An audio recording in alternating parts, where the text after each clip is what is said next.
एषे सुरासुरमनुषिन्दवन्दिदं धोदघायिकं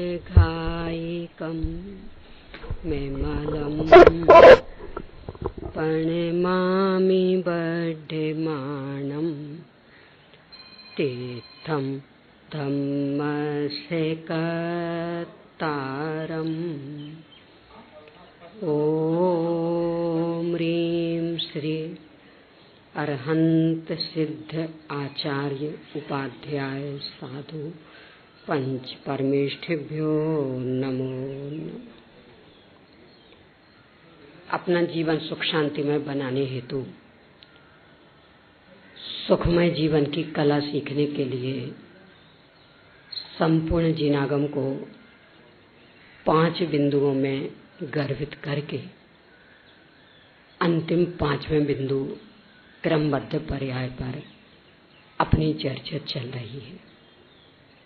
इसमें इसकी आवश्यकता क्यों है, क्या है क्रमबद्ध पर्याय, जिनागम में कहाँ कहाँ इसका वर्णन, लोकमान्य भी कैसे, इन विषयों पर चर्चा के बाद में इसे मानने पर पुरुषार्थ की क्या स्थिति होगी, इस विषय पर अपनी चर्चा चल रही है। अनेक अनेक दृष्टियों से आचार्यों ने इस पर प्रकाश डाला है। उनमें से 2 दृष्टि अपन देख चुके। एक तो ये कि जब सब कुछ सुनिश्चित, और सब कुछ का मतलब स्वभाव, पुरुषार्थ, काल लब्धि, भवितव्य, निमित्त, तो पुरुषार्थ भी तो उसमें है ना, तो वो भी सुनिश्चित है। तो पुरुषार्थ का क्या होगा, इस प्रश्न के लिए अवसर कहाँ रहा। हर पर्याय का अपना अपना पुरुषार्थ सुनिश्चित। दूसरा कि पुरुष का मूल अर्थ तो आत्मा है। आत्मा के अभ्युदय और निश्चय सुख की प्राप्ति के लिए जो प्रयास होता, उसका नाम पुरुषार्थ है। तो यह तो पूर्ण सुनिश्चित परिणमन व्यवस्था की स्वीकृति पर और अधिक विकसित होता है, रुकता नहीं है। इसके बाद जो तीसरा बिंदु अपन ने शुरू किया कि लोक में भी और जिनागम में भी 4 प्रकार के पुरुषार्थों की चर्चा है। धर्म, अर्थ, काम और मोक्ष। अज्ञानी किसी दूसरे रूप में इसे मानते हैं और ज्ञानी किन्हीं दूसरे रूपों में। किन किन रूपों में मानते हैं, इसकी चर्चा कविवर पंडित बनारसी दास जी ने नाटक समयसार के बंध द्वार के 14वें नंबर के छंद में व्यक्त की है। इस पर ही अपनी चर्चा चल रही है। एक बार इसे पढ़ेंगे। कोले को आचार्य ताहि मूर्ख धर्म कहे, पंडित धर्म कहे वस्तु के स्वभाव को, खेहे को खजानो ताहि अज्ञानी अर्थ कहे, ज्ञानी कहे अर्थ दरवे दर्शाऊ को, दंपति को भोगे ताहि दूरे बुद्धि कामे कहे, सुधि कामे कहे अभिलाष चित्त चाऊ को, इंद्र लोके थाने को अजाने लोग कहे मोख, सुधि मोखे कहे के बंदे के अभाव को। कुल का आचार यानी कुल परंपराएं, तो जो अपने कुल में रूढ़ियां चली आ रही, परंपराएं चली आ रही, उनको निभाना। यहाँ कह रहे ये तो अज्ञानियों का धर्म पुरुषार्थ। क्यों? क्योंकि धर्म तो कहते उसे हैं कि जो दुखों से निकाल कर सुख में रख दे। कुल परंपराओं का निर्वाह करते करते कौन सुखी हुआ आज तक? और हर कुल की अपनी अपनी परंपराएं, यानी मुसलमान भाई भी यही दुहाई देंगे कि हमारे कुल में तो ऐसे ही चला रहा, पर उससे कोई सुख तो नहीं पा पाता। इसीलिए ये अज्ञानियों का पुरुषार्थ, ज्ञानियों का, कि चूंकि वस्तु के स्वभाव का नाम धर्म है और उसे हम स्वीकार नहीं कर रहे, इसलिए दुखी हैं। यदि उसे स्वीकार करके वैसा जीवन बनाते हैं तो सुखी हो जाते। तो वस्तु के स्वभाव का नाम धर्म, और उसको जानने, पहचानने, उस रूप आचरण करने का प्रयास करना, इसका नाम है धर्म पुरुषार्थ। कल भाई पूछ रहे थे, यहाँ तो नहीं है, यहाँ तो, कि धर्म पुरुषार्थ में आप कह रहे अपनाना, जीवन में उतारना, तो इसका मतलब क्या?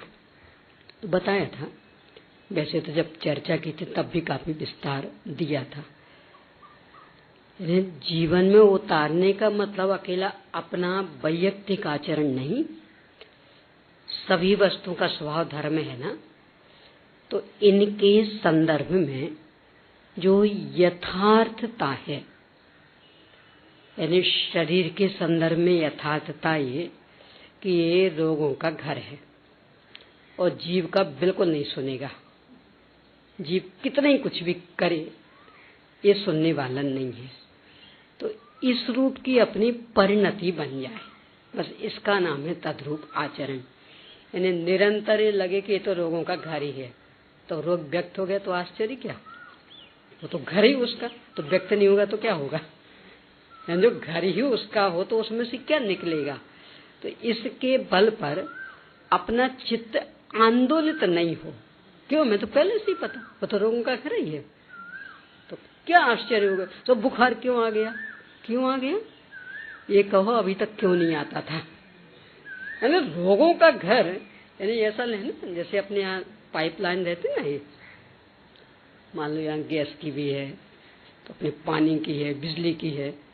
अब कहीं वो पाइप फट गया तो वो चीज बाहर आ गई, तो अरे बाहर क्यों आ गई, बाहर क्यों आ गई, बाहर क्यों आ गई? इसका आश्चर्य कि ये कहो कि निरंतर प्रवाहित थी तो अभी तक आई क्यों नहीं थी?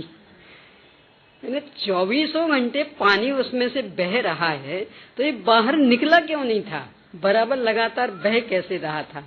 यदि कहीं लीक हो गया और बाहर आ गया तो इसमें आश्चर्य की आवश्यक था, क्योंकि निरंतर बह रहा उसमें।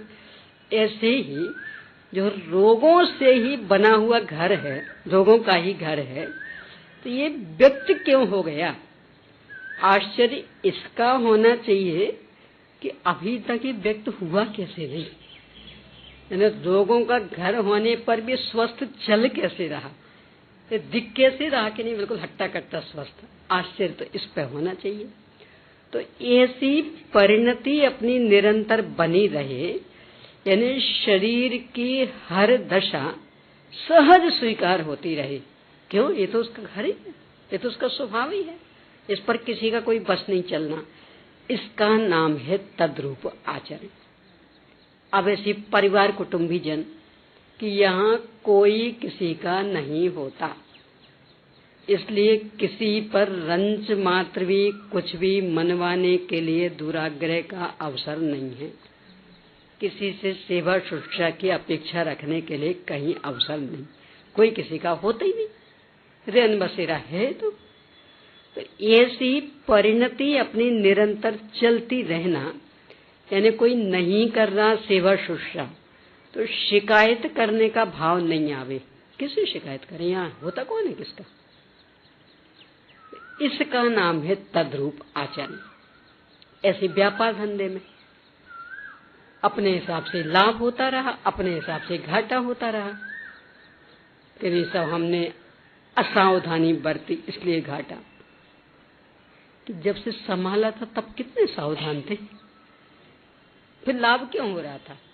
वो तो पुण्य पाप का खेल, तो उसे पुण्य पाप का खेल समझकर यदि लाभ मिल रहा तो अपना कर्तृत्व का अहंकार पुष्ट नहीं करना, और घाटा होने लगा तो अरे हमने लापरवाही की, अथवा नौकर ऐसा है, मुनीम ऐसा, इसलिए ऐसा हो गया, उन पर आरोप प्रत्यारोप की आवश्यकता नहीं है।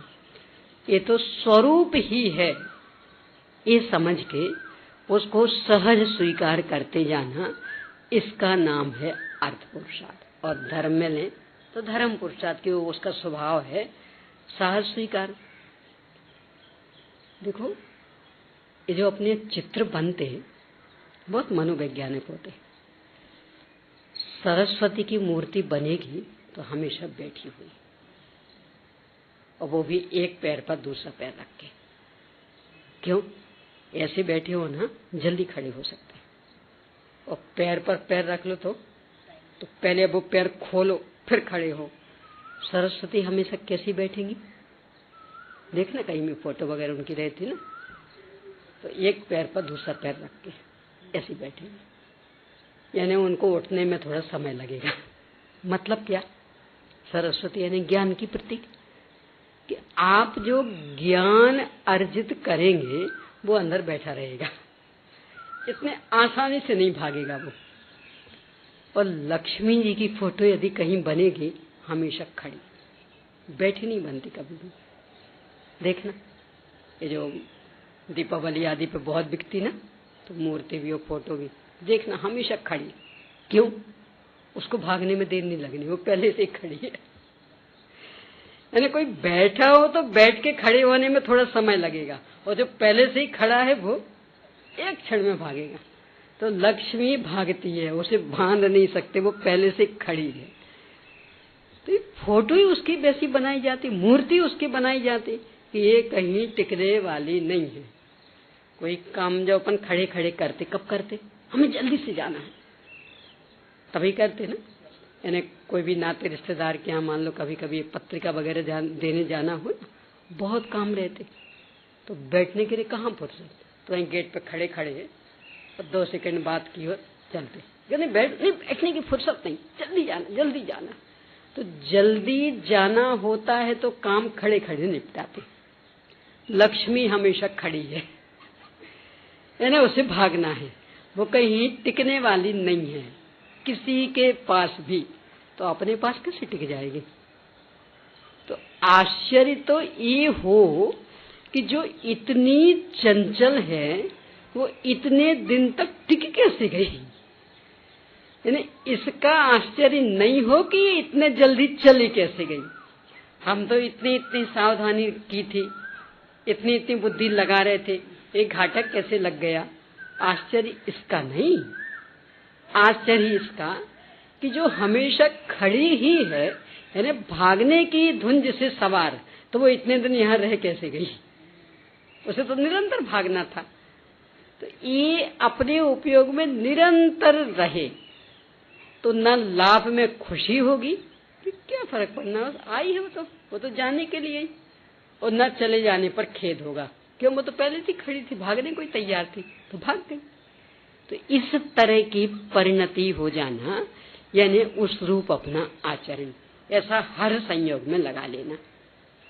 यानी उन पदार्थों का जो स्वभाव है वैसा यदि हमें स्वीकार हो जाता है तो उनके मिलने और बिछोड़ने में कोई खेद खिन्नता नहीं होती, बस इसका नाम उस रूप अपना आचरण हो गया। अब ऐसे ही अर्थ पुरुषार्थ कि ये धूल मिट्टी इकट्ठी हो जाना, रुपया पैसा आदि इकट्ठा हो जाना, ये तो अज्ञानियों का अर्थ पुरुषार्थ। ज्ञानी अर्थ पुरुषार्थ किसे कहते? कि प्रत्येक द्रव्य, प्रत्येक वस्तु, इसका भी एक नाम अर्थ है, पर्यायवाची है द्रव्य का, और ये अनंत अनंत वैभव संपन्न। इस वैभव की पर्याय में प्रकटता हो जाए, इसके लिए किया जाने वाला प्रयास, इसका नाम है अर्थ पुरुषार्थ। यानी धन कमाने का पुरुषार्थ करो, कौन सा धन? जो यहीं का यहीं रह जाए, जो साथ में नहीं जाए, जो लड़ाई झगड़े का कारण बने, जो शांति भंग कर दे, वो धन। कि जो निरंतर शांति बढ़ाने में कारण बने, जहां अपन है वहां जाए। अरे नीति शास्त्रों में भी ज्ञान धन को धन कहा है।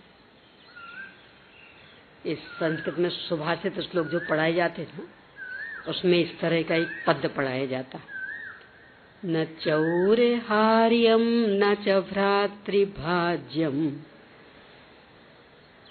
ऐसा पूरा उसमें, और फिर अंत में व्यये कृते वर्धति नित्यमेव विद्या धनम सर्वधनम प्रधानम, कि ये ऐसा धन कि ना तो इसे चोर चुरा सकते, कि तो हम बिल्कुल खुले में बैठे हैं, क्या होगा, अभी 10,000 रुपये लेकर के भी खुले में चले जाओ ना, मेट्रो की भीड़ भड़क्का में खुले में, पता लग जाएगा।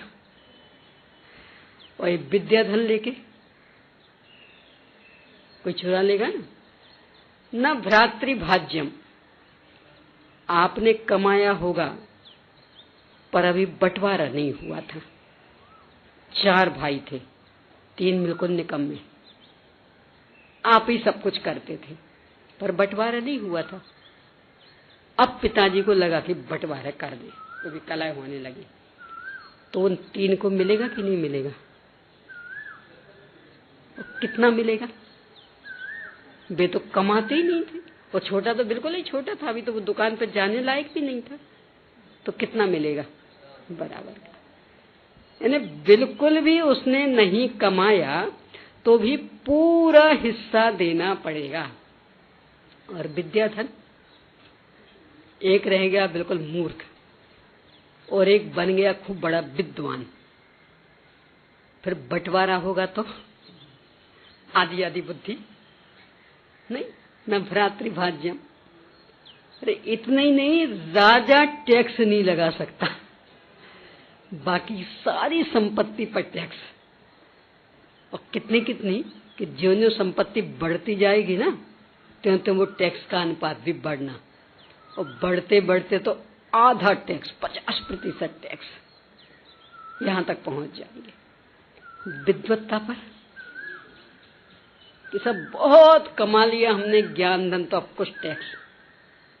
और न भारकारी, यहां तो वो 10 लाख रुपए लेके जाना होगा ना, बैग में रख के लेके, तो हाथ दुखने लगेगा ढोते ढोते, वजन हो जाएगा उसका।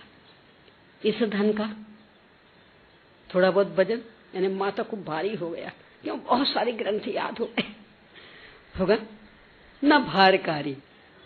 और वो संपत्ति तो ऐसी कि आप जितना खर्च करोगे नियम से कम होगी कि नहीं?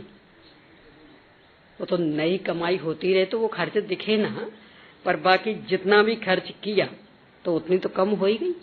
ये संपत्ति इसमें उल्टा है, व्यये कृते वर्धति, यानी जितना जितना खर्च करेंगे उतनी उतनी ये बढ़ेगी। और यदि कंजूसी की नहीं, हमें अपनी बात किसी को नहीं बतानी, तो वो दोहराई नहीं जाएगी। क्यों? बताने के माध्यम से दोहराया जाता विषय।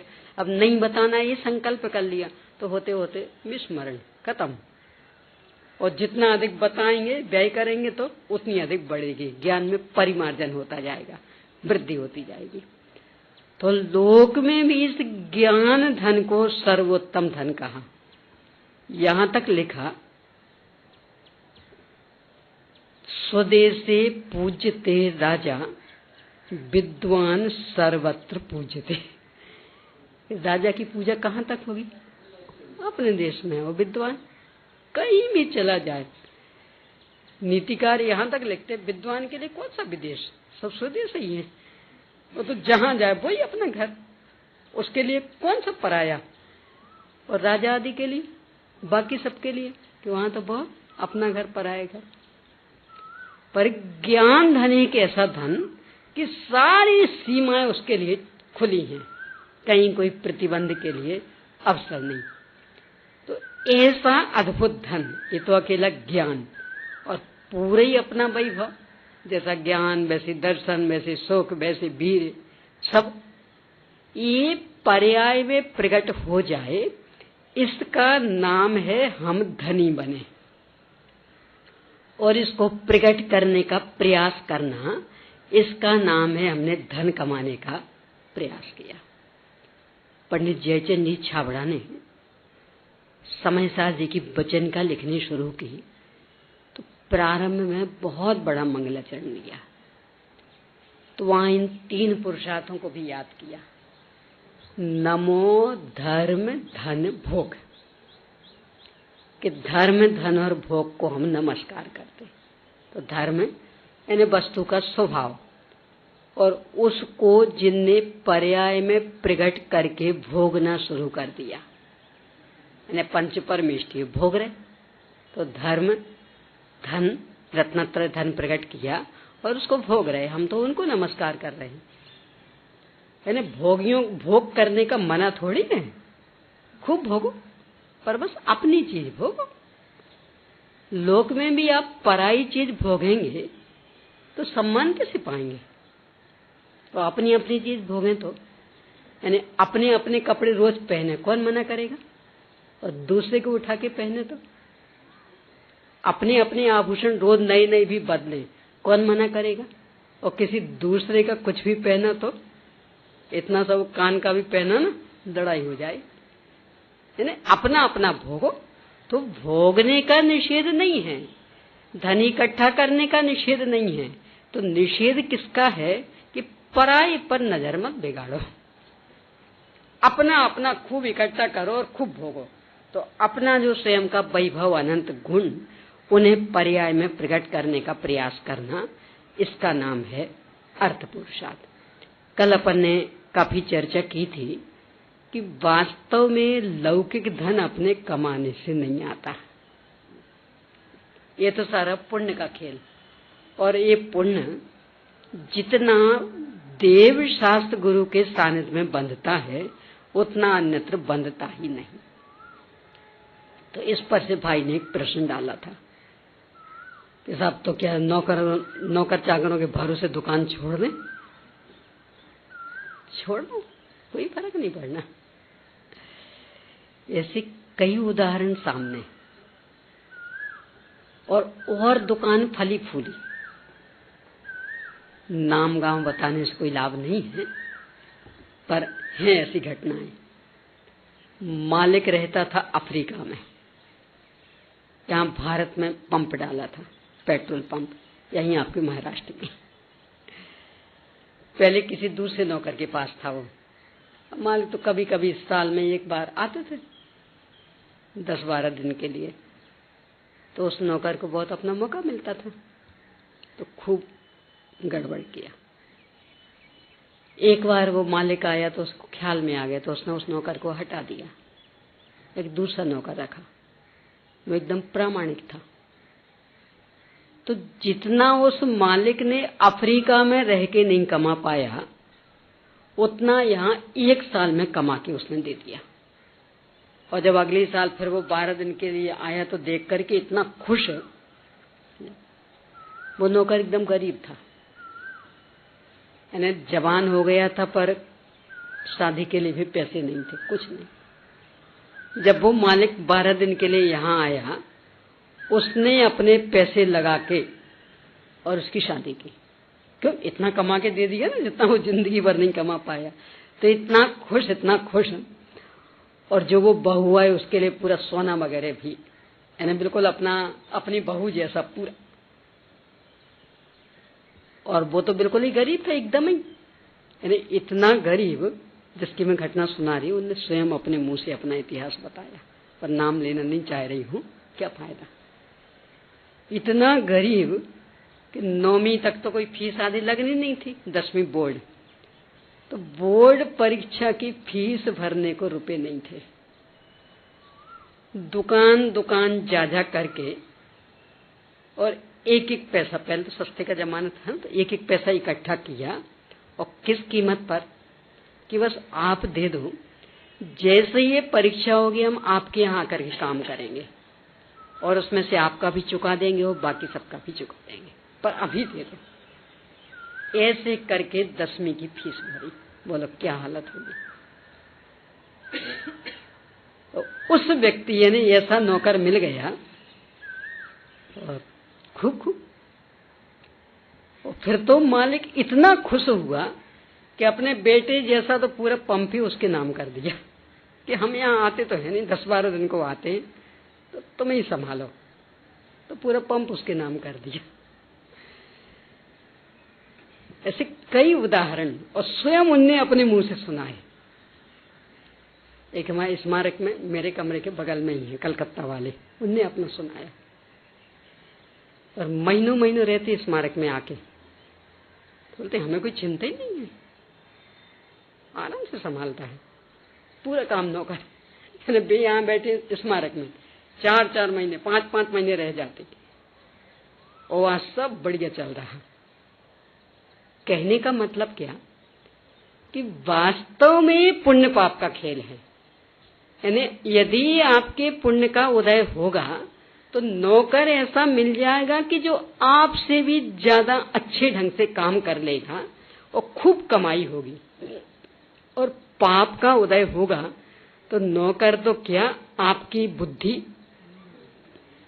और आपको लगेगा इसमें लाभ होगा और माल खरीदा उसी में घाटा। फिर बदला कि नहीं इसमें लाभ होगा, अरे जहां हाथ डालोगे वहीं घाटा घाटा। दूसरे ने उसे खरीदा था तो खूब लाभ कमाया और आपने खरीदा तो घाटा। ये तो सब पुण्य पाप का खेल। तो ज्यादा इसमें सोच विचार नहीं करना। देखो इसमें एक और है, ये परम सत्य यदि स्वीकार हो जाएगा तो इस धोखे में नहीं रहना कि दुकानदारी बिल्कुल बंद हो जाएगी। अप्रत्यक्षानावरण कषाय है, कमजोर कषाय नहीं है। इतना तो वो ही आराम से करा देगी, यानी ये सब स्वीकार भी रहेगा और फिर भी दुकान पर जाते रहोगे।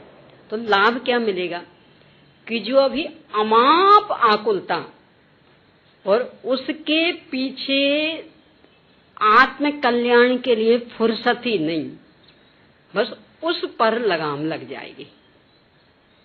यानी अपनी दिनचर्या पूरी व्यवस्थित कर लेंगे, अपना धर्म के लिए भी अवसर निकालेंगे और कर्म के लिए भी, तो 2-4 घंटे वहां भी लगा लेंगे और बिल्कुल सुनिश्चित। ऐसे भी अनेकों उदाहरण। यानी दिनचर्या पूरी इतनी व्यवस्थित, 1 बजे के पहले दुकान खोलना नहीं। क्यों? सुबह से अपनी दर्शन पूजन आदि, फिर मुनिराजों की आहारचर्या आदि, फिर स्वयं भोजन करना, तब तक सामयिक का समय हो जाएगा, तो सामयिक में बैठ जाना। अब इसके बाद फिर 1 बजे दुकान खोलते, और वो दुकान खुली रहती बस 4:30 बजे तक। गर्मी में हुई तो 5:30 बजे तक बस। यानी 1 से 4:30 ठंड में और 5:30 गर्मी में, और फिर बंद की। तो शाम को भोजन करना है ना, तो फिर बंद की मतलब बंद ही। और फिर आके शाम का भोजन, मंदिर आदि, फिर अपने सामायिक, फिर रात का स्वाध्याय आदि, फिर खोल लेंगे। पर पूर्ण प्रामाणिक, माल एकदम सही, एक दाम। तो पहले से लाइन लग जाती ग्राहकों की। क्यों? इनकी दुकान बस इतनी देर ही खुलना है और माल तो बढ़िया से बढ़िया मिलना, और बिल्कुल इनकम का पूरा कि बस इतना कमाएंगे आपसे, इससे ज्यादा नहीं लेंगे। तो पूरी प्रामाणिकता। परिणाम निकलता कि वही दुकान है, उसी माल वाली दुकान अगल बगल में है और कोई ग्राहक जाता नहीं, और यहाँ बंद है दुकान और फिर भी पहले से लाइन लग गई। क्यों? जैसी खुलेगी जल्दी से खरीद लेंगे। क्यों? यदि 4:30 5:30 बज गए तो फिर तो मिलना नहीं, फिर कल आएगा नंबर, तो आधे नंबर आ जाए। तो धन भी खूब मिला और इज्जत सम्मान तो इतनी कि कुछ कहो ना। मध्य प्रदेश में एक अशोकनगर गांव है, वहां एक मानवरिया परिवार, अपना जो मुमुक्षु मंडल का है मंदिर है, तो उसकी पूरी जगह उनने दी थी। ये उनकी घटना। उनके पिताजी तो गुजर गए हैं, इस तरह से कमाया और इतनी इज्जत कि जो इसमें इतना प्रामाणिक तो बाकी में झूठ कैसे बोलेगा। तो उनका वचन मतलब बिल्कुल आगम का साक्ष्य, इतना प्रामाणिक। भाई झूठ बोलता व्यक्ति तो धन में ही ज्यादा बोलता, तो जो धन के संदर्भ में कभी झूठ नहीं बोल रहा तो बाकी में झूठ क्यों बोलेगा? तो इतनी प्रामाणिकता, इतनी इज्जत, यानी पुण्य का उदय हो तो घाटे के लिए कहीं अवसर नहीं, और पाप का उदय हो तो कितनी फूंक फूंक करके कदम बढ़ाना, और तो भी जब देखो तब हानि हानि हानि हानि होती रहेगी। तो इसके लिए जो वो कल पंक्ति ली थी, भौंदू धन हित करे अगते धन नहीं होए, कह रहे धन ही चाहिए तो पाप करने से थोड़ी धन आना है। देव शास्त्र गुरु की भक्ति आदि में लगेंगे, ये तो पक्का है कि अभी स्वरूप में पूर्ण स्थिरता तो होने वाली है नहीं, कसर तो रह ही जानी। तो जो वो कमी रह जाएगी वो इतना पुण्य बंद करा देगी कि उसके बल पर इतना इतना धन मिलेगा कि दूसरे देख करके ललच आएंगे, पूछे क्या पुण्य किया होगा आपने, कुछ करना धरना तो पड़ता नहीं और इतने ठाठ, ऐसा है। इसलिए उस कमाने के चक्कर में इसको नहीं भूलना, दिनचर्या व्यवस्थित करना और बिल्कुल समय निश्चित, इससे ज्यादा नहीं। अब इतने में जितना हमारे भाग्य में होगा सो आएगा। इस धोखे में बिल्कुल नहीं रहना कि यदि 12 घंटे बैठे दुकान खोल के तो ज्यादा आ जाएगा और 2 घंटे बैठे तो कम आएगा, ऐसा नहीं है। यानी आना जितना है उतना आएगा, चाहे आप 12 घंटे बैठो और चाहे 2 घंटे बैठो। तो जब उतना ही आना है तो फिर 12 घंटे का समय बर्बाद क्यों करना, वो तो 2 घंटे में ही आ जाएगा। 10 घंटे अपने आत्म कल्याण में लगा लो। आचार्यों ने तो इतना इतना संबोधन दिया कि आप समुद्र के पास जाना, अथाह जल राशि, आपको मिलेगा कितना जल कि आपका बर्तन कितना, कि सब बर्तन तो हम इतनी सी कटोरी लेके गए हैं तो कितना मिलेगा आपको। ये सब समुद्र ने इतना सा जल दिया, कि समुद्र ने इतना सा जल दिया कि आपको बर्तन इतना सा था, यानी उसके पास तो अथाह जल राशि, पर मिलेगी तो बर्तन के अनुसार ना, तो आप इतनी सी कटोरी लेके गए तो इतना मिला। ऐसे ही विश्व में होगा खूब खूब धन, पर आपको मिलेगा कितना कि आपका भाग्य का बर्तन जितना होगा उतना। वो समय से भी फर्क नहीं पड़ना, यानी वो कटोरी आप समुद्र में 1 घंटे डुबाए रहना तो ज्यादा पानी आ जाएगा, और 1 मिनट में ऊपर निकाल ली तो कम पानी आएगा। कि जितनी कटोरी उतना ही आना चाहिए, 1 मिनट में निकाल लो चाहे 1 घंटे डुबाए रहो। ऐसे ही यहाँ कि भाग्य में जितना होगा उतना धन आएगा, चाहे आप 2 घंटे बैठना दुकान पर और चाहे 12 घंटे बैठना। और आप लोग अनुभव ही करते होंगे, यानी कभी कभी कोई परिस्थिति ऐसी बन गई कि आप ज्यादा देर नहीं खोल पाए, तो आपको लगता है आज तो इतनी बस 1-2 घंटे, आज तो कुछ मिलने वाला ही नहीं, और उस दिन बहुत हो जाता लाभ। और कभी कभी 12-12 घंटे, क्योंकि और कुछ काम धंधा था ही नहीं, तो सुबह से ही दुकान पर पहुंच गए और रात को बिल्कुल पूरा मार्केट बंद होने को आया, सबसे अंत में आपकी दुकान बंद हुई। 12 घंटे 13 घंटे तक बैठे रहे और बोनी भी नहीं हुई। आए होंगे कि नहीं अनुभव ऐसे। तो ये सब क्या बताते कि वास्तव में ये सारा पुण्य पाप के अधीन। भाग्य प्रमाण मिलेगा, तो जब भाग्य प्रमाण मिलना है, भाग्य में भवितव्यता और कर्म का उदय दोनों शामिल रहते, तो पुण्य कर्म का बंद जैसे हो वैसा करो ना। यदि आपको धन की भी लालसा है तो, लोभ नहीं बताया जा रहा, पर चूंकि लालसा है ना, इसलिए यदि धन भी चाहते हैं तो धन पुण्य के उदय से मिलता है, श्रम करने से नहीं, ज्यादा समय लगाने से नहीं, भाग्य के अनुसार मिलता। तो अपना भाग बढ़ा, मिल जाएगा। ज्यादा समय लगाने से क्या होने वाला। और यदि उल्टा किया कि उस धन की चाय में यहाँ का समय निकाल के वहां लगा दिया, तो पुण्य बढ़ेगा कि पाप बढ़ेगा। तो अब क्या मिलेगा, कोई गधा मजूरी मिलेगी, हमालगिरी मिल जाएगी। कि 8-8, 10-10 घंटे कड़ी मेहनत करना और पेट मुश्किल से भर पाएगा। तो यही आपको चाहिए था ना कि श्रम करें, श्रम करें, श्रम करें। यहाँ क्या होता, तो करो श्रम और पेट भी मुश्किल से भरेगा। कर्म तो चिंतामणि है, जो चाहो वो मिल जाएगा। तो नहीं, मेहनत करना चाहिए, मेहनत करना चाहिए, तब पैसा मिलेगा। तो अब इतनी मेहनत करनी पड़ेगी और पैसा इतना सा, यानी कभी आपका मकान नहीं बन पाएगा, कभी फ्लैट नहीं खरीद पाओगे। उन झंगी झोपड़ियों में रहना और बस सामान्य सा रूखा सूखा भोजन ही मिल जाए, यही बहुत होगा। कभी चिकनी चुपड़ी रोटी तो मिलने वाली नहीं, ये होगा। तो इसलिए उल्टे रास्ते नहीं जाना। तो ये है अर्थ पुरुषार्थ, यानी स्वयं जो अनंत वैभव संपन्न अर्थ, इसको पर्याय में प्रकट करने के लिए प्रयास करना। क्या प्रयास होगा कि अपने अनंत वैभव संपन्न शाश्वत सत्ता को अपनत रूप से जानना, अपनत रूप से मानना और उसमें ही उपयोग को रमाए रहना। संपूर्ण पर्याय उसके ही सम्मुख हो तो जो वैभव है वो पर्याय में प्रकट हो जाएगा। तो ये प्रयास करना, इसका नाम है अर्थ पुरुषार्थ। अब अगला काम पुरुषार्थ। दंपति को भोग ताहि दुर्बुद्धि काम कहे। दंपति पति पत्नी, इनका जो विषय भोग, अज्ञानी तो इसे काम पुरुषार्थ कहता। ज्ञानी सुधी काम कहें अभिलाष चित्त चाऊ को, कि मन की इच्छाओं का त्याग हो जाना, इसके लिए ज्ञानी काम पुरुषार्थ कहते हैं। काम यानी इच्छा, तो इच्छा के अनुसार प्रवृत्ति करना, इसका नाम पुरुषार्थ।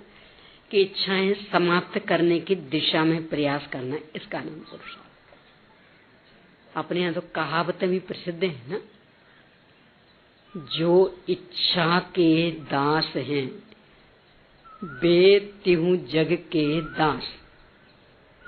इच्छा जिनकी दास है क्यों ना हो जगन्नाथ। यानी एक इच्छा की गुलामी करने जाओ तो सारे विश्व की गुलामी करनी पड़ेगी। देखो अभी प्रयास कर, सोचना, अच्छे अच्छे करोड़पति, अरबपति, अब मान लो बस एक एसी की इच्छा, सब गर्मी बहुत पड़ने लगी, एसी फिट करवाना, पहले खरीदने जाना पड़ेगा।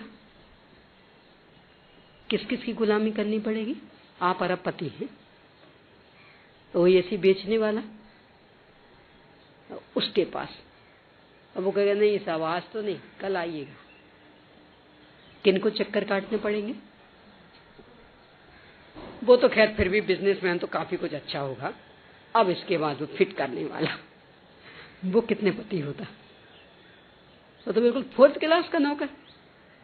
वो जो फिटिंग करेगा ना, आके जमाएगा, तो बाकी जहां जहां हवा आए तो वहां वो फिट करेगा, लकड़ी आदि कुछ भी भरेगा, वो कितना कमाने वाला होता। आप एक एसी की इच्छा के गुलाम हुए तो वो 4th क्लास वाला नौकर भी आपको 10 चक्कर कटवा सकता। थोड़ा सा काम करके जाएगा, अब सब कल आएंगे, अब आप बुलाते रहना, नहीं सब आज तो नहीं आ सकते, आज अमुक काम, कल आएंगे। घर में एसी आ गया, सब कुछ है, बस अकेले फिटिंग करनी है, तो आप कर नहीं सकते, आपको आता ही नहीं, और रिस्क कौन ले? और ऐसे काम हम थोड़ी करेंगे, हमारा पति। तो वो जो साधारण इंसान है जिसको मुश्किल से 200-400 रुपए मिलने हैं, अब वो आपको अपने चरणों में झुकवा देता है।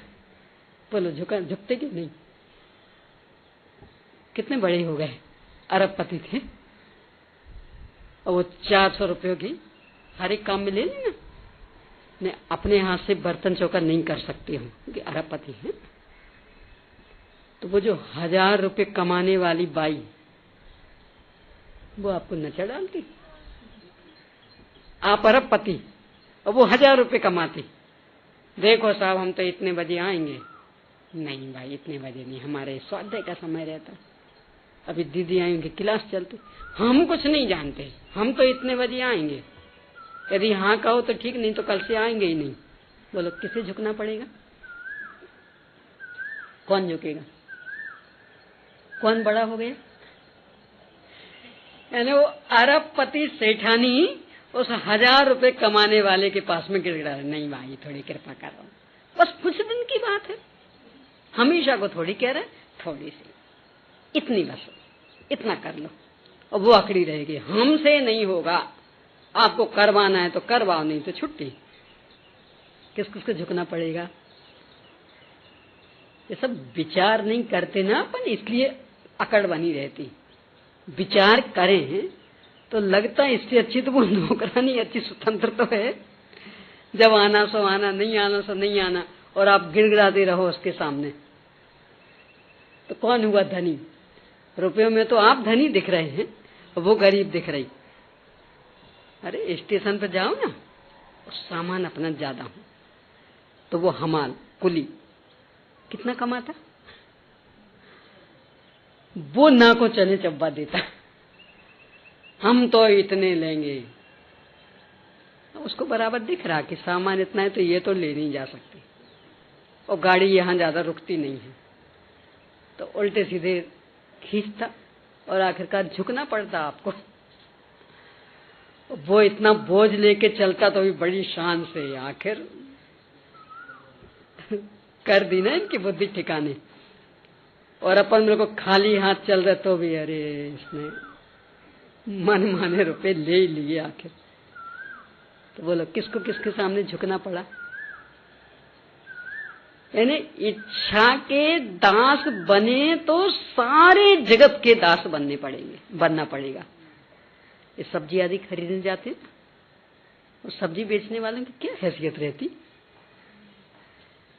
क्या कमाती वो, क्या हैसियत रहती? और फिर भी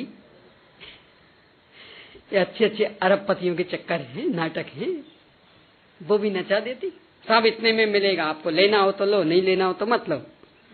और कभी कभी तो ज्यादा ही आपने की तो तुली तुलाई आपने अपने बैग में भी डाल लियो, वो छीन करके नहीं देना हमें, जाओ कि नहीं साहब इससे ज्यादा नहीं देना ना, कह दिया हम नहीं देंगे आपको। इतनी अकड़ बताती है, चिढ़ जाए तो नहीं देगी सो नहीं देगी।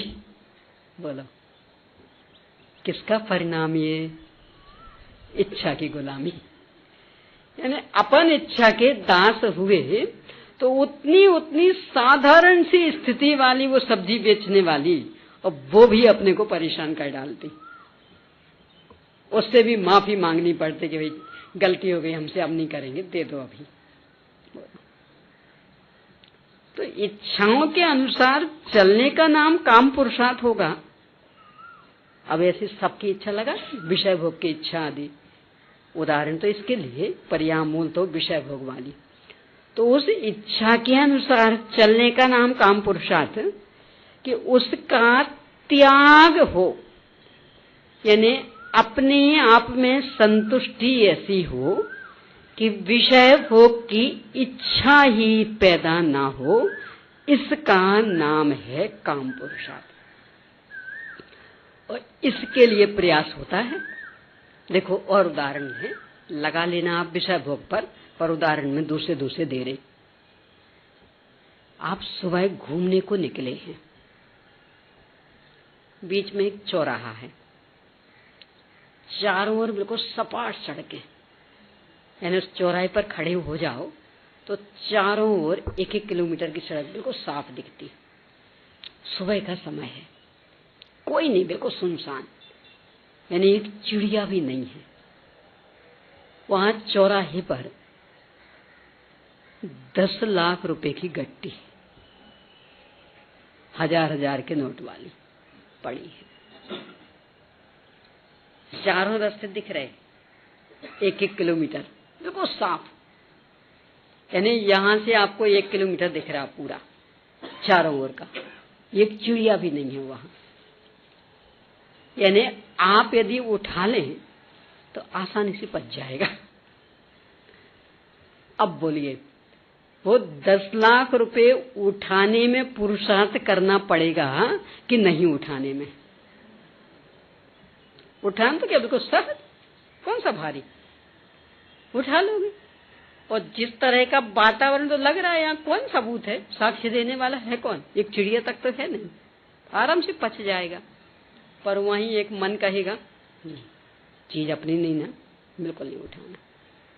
अपनी नहीं है ना, पचने नहीं पचने का क्या सवाल, अपनी नहीं है ना, बिल्कुल नहीं उठाना। तो ये जो नहीं उठाने वाला मन है, इसकी सुनने में कितनी ताकत लगानी पड़ेगी, क्योंकि वहीं वो दूसरा भी कह रहा, अरे उठा लो ना, 10 लाख रुपए हैं, एक एक रुपये कमाने में कितनी मेहनत करते हो, या फ्री फोकट की मिल रहे, कितने दिन आराम से चलेगा, उतना फिर समय अपने स्वाध्याय में लगाने। 10 लाख रुपए की कमाई हो गई तो वो समय फिर वहां से बचा लेना, स्वाध्याय में लग जाना, दर्शन पूजन में लग जाना, उठा लो ना। पर वही मन का दूसरा कोना कह रहा नहीं, दूसरों की चीज है, अपने को छूना भी नहीं। तो बोलो किसकी बात स्वीकार करने में ज्यादा मेहनत लगेगी? जो वो कह रहा उठा लो इसकी बात स्वीकार करने में, कि जो कह रहा बिल्कुल नहीं छूना इसकी बात स्वीकार करने में? बोलो, जो कह रहा बिल्कुल नहीं छूना, तो मेहनत किस में लगी? इच्छा के अनुसार काम करने में कि इच्छा के अनुसार काम नहीं करने में? मेहनत का नाम पुरुषार्थ। तो काम पुरुषार्थ किसका नाम? कि विषय भोग की इच्छा हो गई तो उसके अनुसार परिणमन करने में, कि इच्छा हो जाए तो भी परिणमन नहीं करे, इसका नाम काम पुरुषार्थ। देखो अपने यहां तो कैसे कैसे महापुरुषों के उदाहरण। सेठ सुदर्शन, रानी की ओर से ऑफर, इनकी ओर से नहीं। स्वीकार करना कहां परेशानी का था? अरे राज पद में भी अच्छी और प्रतिष्ठा बढ़ जाती, क्योंकि रानी की बात राजा भी मान लेता, सम्मान मिल जाता। और यहां तो नहीं मानी तो कितनी कितनी आफत भोगनी पड़ी। तो वे पुरुषार्थी थे कि अपुरुषार्थी? और जो अपुरुषार्थी रहे, यानी जिसने भी विषय भोग की इच्छा व्यक्त की और वहीं फिसल गए, शीलवान नाम से वे प्रतिष्ठित हो पाए कि इतने इतने बड़ों बड़ों की ओर से भी मिला संदेश और फिर भी चिगे नहीं, डिगे नहीं। शीलवान नाम से उनने प्रतिष्ठा पाई। बोलो, देवों ने किनका सम्मान किया? वो कीचक भी था ना, कीचक। द्रौपदी के लिए, द्रौपदी उस समय द्रौपदी रूप में नहीं थी, वो अज्ञातवास चल रहा था, तो एक सामान्य मालिन के रूप में। इसे तो पता नहीं था, तो ये तो यही समझ तो सामान्य मालिन हो, पर रूप सौंदर्य खूब, तो याचना करने लगा। द्रौपदी ने भीम को बता दिया। भीम ने द्रौपदी के कपड़े पहन करके और जाके मजा चखाया। तो जो विषय वासना के गुलाम हुए उन्हें क्या मिला? यानी वहां भी आफत, और आज तक याद किए जा रहे किस रूप में? ये नालायक था, कीचक, कीचक। और वहीं सेठ सुदर्शन, वहां रानी की ओर से ऑफर था, इन्हें स्वीकार नहीं किया, अपुरुषार्थी हो गए। अरे रानी की ओर से नहीं, और पहले की घटना, वो जो मंत्री की थी, किनकी थी वो, कि बेश्या, जिसको षड्यंत्र के बाद उसने कहा हम तो नपुंसक हैं, तुमने पहले से पता नहीं लगाया। दासी, दासी सामान्य दासी नहीं थी, कोई अच्छी थी, ऊंची। तो ये जवाब दिया, यानी वो उनकी मित्र की पत्नी थी, मित्र की पत्नी थी। मित्र बाहर गए थे और इसने नाटक रचा कि वो तुम्हारे मित्र बीमार हैं, वो बुला रहे हैं। तो आ गए ऐसे। अब मित्र तो वहां थे ही नहीं, इसने अपना पूरा रूप बताना शुरू किया। वो समझ गया चालबाजी। तो बोले मैं तुम्हारी भावना पूरी कर देता, पर मैं तो नपुंसक हूं। बुलाने के पहले सोचा नहीं तुमने? इतना उसको लगा, अरे ये कहाँ, आराम से चले गए। तो बोलो अपने को नपुंसक कहने वाले पुरुषार्थी कि अपुरुषार्थी?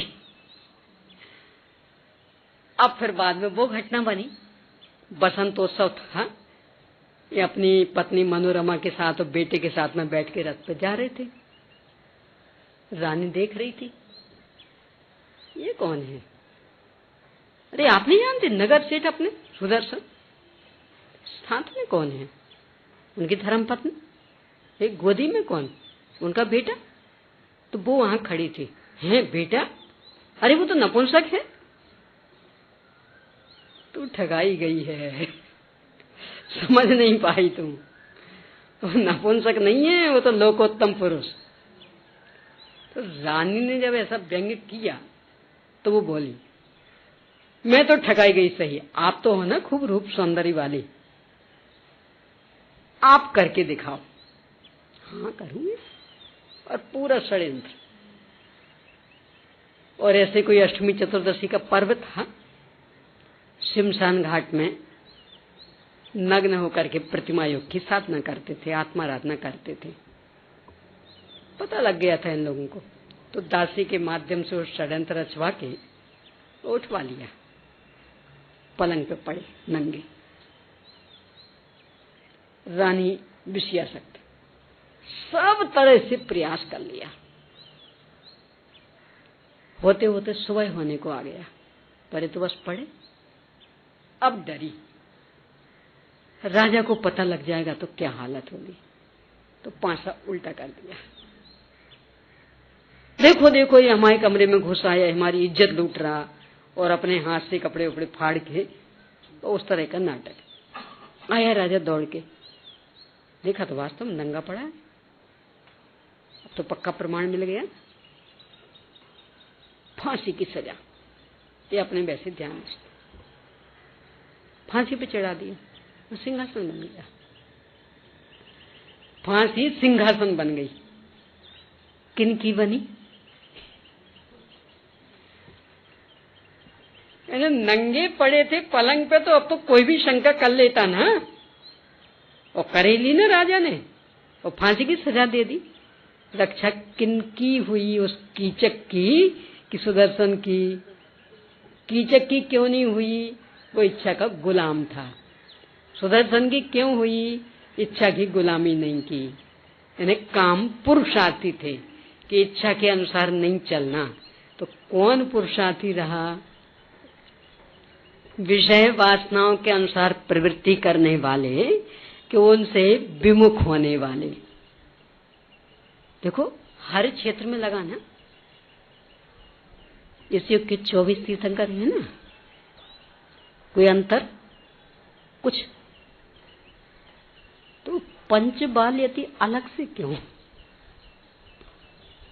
वे सभी मोक्ष गए, सभी ने एक सी दीक्षा ली। अब बस वो थोड़ा सा पहले का ही समय, उसमें ही तो अंतर पड़ा ना, कि बाकी 19 ने शादी करा ली और इन 5 ने शादी नहीं कराई। बाकी छोड़ी तो सब नहीं है, यानी जिनने शादी नहीं कराई तो वे भी बाद में ब्रह्मचर्य महामृति हुए, और जिनने करा ली थी वे भी बाद में ब्रह्मचर्य महामृति हुए। तो बाद में तो सब एक जैसे ब्रह्मचर्य महामृति। अब बस वो गृहस्थावस्था का अंतर पड़ा कि किन्हीं ने शादी कराई थी और किन्हीं ने नहीं कराई। बात का तो बिल्कुल अंतर नहीं ना, एक जैसे महामृति, एक जैसे स्वरूपस्थ, फिर एक जैसे अरहंत, अभी एक जैसे सिद्ध, वो तो सब समानता। अब बस वो थोड़ा सा अंतर, वो गृहस्थावस्था का। कितना बड़ा अंतर हो गया वो, कि पंच बाल यतियों की तो अलग से पूजन बन गई, 19 गृहस्थों की पूजन नहीं बनी। क्यों? 5 और 19 का है ना, तो एक उनकी भी पूजन बन जाती, जैसे पंच बाल यति की पूजन बनी ना, कि वे बाल ब्रह्मचारी, तो वो शादीशुदा, तो उनकी भी बन जाती। क्यों नहीं बनी? कि जो इच्छा के दास हैं वे तो त्यों जगदास, उनकी पूजन नहीं बनेगी। बनेगी किनकी? बाद में भले वे भी उसी मार्ग पर आए, पर उस समय नहीं आए तो 1900 के ग्रुप की कोई पूजन नहीं अलग से, और इन 5 की अलग से। तो कौन पुरुषार्थी है? यानी विषय भोगों की इच्छा जगी, काम वासना जगी, तो उसके अनुसार प्रवृत्ति करने वाले कि अपने में इतने संतुष्ट हो जाएं कि वो वासना ही समाप्त हो जाए, ये वाले। तो किसका नाम काम पुरुषार्थ? कि दंपति को भोग, कि देखो कितना बड़ा परिवार हमारा। कितना बड़ा परिवार का मतलब विषय वासना खूब पुष्ट की, तो उसको इज्जत मिलेगी? कि इतना कि अपनी वंश परंपरा बढ़ाने का भाव ही नहीं आवे, पर सर्वांग कृत्रिम माध्यम से नहीं, वो तो पलायनवाद कहलाता अपने यहाँ। क्यों? कौन संभाले बच्चों को? बहुत परेशान करते आजकल के बच्चे, बहुत आफत। अपना स्वतंत्र जीवन बढ़ गया, काहे के लिए? और स्वच्छंद भोग विलास के लिए। इसका नाम नहीं है काम पुरुषार्थ। तो किसका नाम? एक दिन चर्चा की थी कि 5 पाप छूटते हैं तो एक स्तर से, अकेला कुशील छूट जाए और बाकी 4 चलते रहे, ऐसा नहीं होता। तो उसी के अनुसार पहना ओढ़ाव में सात्विकता, उसी के अनुसार खान पान में सात्विकता, उसी के अनुसार परिग्रह की सीमा आदि, यानी सब में एक स्तर। और इसीलिए फिर कृत्रिमता के लिए अवसर नहीं, यानी इसलिए नहीं कि संतान नहीं चाहिए, और भोगों में तो प्रवृत्ति फिर भी, क्योंकि कृत्रिम साधनों की कमी नहीं है कि नहीं। हम भी काम पुरुषार्थी, क्यों? कोई संतान नहीं, जीवन। तो ये काम पुरुषार्थ नहीं है। तो क्या अंदर में ऐसी तृप्ति कि किसी भी पर की ओर आकर्षण मात्र के लिए अवसर नहीं। वो जो अपन ने 144 नंबर का कलश दिया था ना, उसमें यही बात, ज्ञानी किमन्य से परिग्रहेण, किस परिग्रह को चाहे? जब अंदर में सब कुछ मिल गया, चिन्मात्र चिंतामणि, सर्वार्थ सिद्धात्मतया, अचिंत शक्ति, किसकी ओर दौड़े? इसके बल पर जो इच्छाओं का अभाव हुआ और अपने आप में संतुष्टि, तो अपने आप में संतुष्टि का पुरुषार्थ, इसका नाम है काम पुरुषार्थ ज्ञानियों का। और अज्ञानी कि खूब विषय भोग में प्रवृत्त हो, परिवार बढ़ाओ, कुटुंब बढ़ाओ, तो अज्ञानियों का काम पुरुषार्थ। अभी क्यों अज्ञानियों का, यानी मूर्खता भरा क्यों? एक ज्ञानियों का ज्ञान परक क्यों? समय अभी का हो गया है, आगे करेंगे इस पर चर्चा। चल प्रश्न के लिए, व्यापार आदि करते हुए भी यथार्थ अर्थ पुरुषार्थ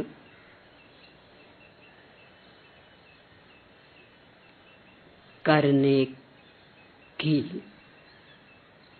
विधि बताइए।